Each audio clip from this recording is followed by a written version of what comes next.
Tulikuwa nafikiria tu internet katika mazingira ya kawaida.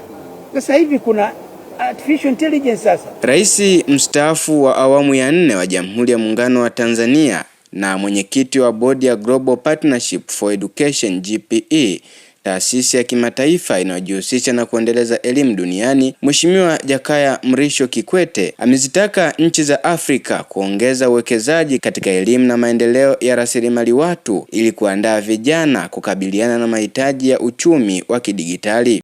Mie nilitakiwa leo kuja kuzungumzia swala la rasilimali watu, kutayarisha rasilimali watu.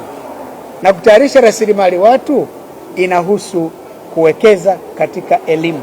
Akizungumza na waandishi wa habari baada ya kushiriki mkutano mkuu wa wanahisa wa Afrika na jukwaa la miundombinu Afrika uliofanyika katika kituo cha kimataifa cha mikutano cha Julius Nyerere jijini Dar es Salaam, Kikwete amesema dunia inatarajia kuwa na takriban ajira milioni 230 zinazohitaji ujuzi wa teknolojia za kidigitali ifikapo mwaka wa 2050. Amesema hali hiyo inapaswa kuwa chachu kwa nchi za Afrika kuwekeza zaidi katika kuwajengea vijana maarifa na ujuzi unaoendana na mahitaji ya soko la ajira la sasa na la baadaye, ili waweze kushindana na kunufaika na fursa zinazotokana na maendeleo ya teknolojia. Aidha, amesisitiza kuwa mafanikio ya Afrika katika karne ya 21 yanategemea uwezo wa kuandaa rasilimali watu wenye ujuzi unaohitajika katika sekta mbalimbali ikiwemo kilimo, afya, uhandisi, usafirishaji pamoja na teknolojia. Dr. Kikwete ameeleza kuwa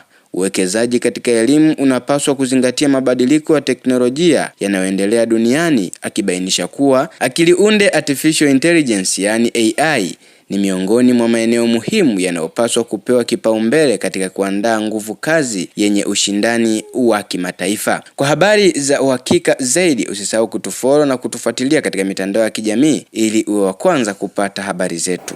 2050 kutakuwa na ajira milioni 230,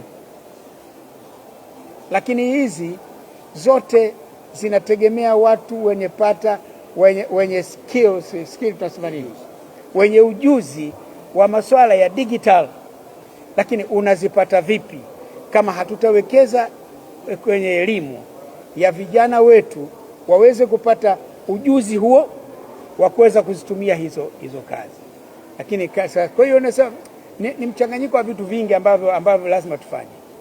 Lakini tunakwenda pia, zamani tulikuwa nafikiria tu internet katika mazingira ya kawaida. Sasa hivi kuna artificial intelligence sasa. Ndiyo habari ya mjini kwa lugha yetu. Sasa artificial intelligence, kila kitu hicho sasa kinaumbwa katika mazingira hayo. Tukifanikiwa kwenye hilo, nayo ndio sasa mwelekeo wa dunia sasa. Tusichukue artificial intelligence ile yetu sisi ya mambo ya kipuuzi yale, unakwenda kuigiza sauti ya mtu unaingiza pale unasema ndio habari za ukweli. Tunazungumzia artificial intelligence kutumika kwa shughuli za maendeleo.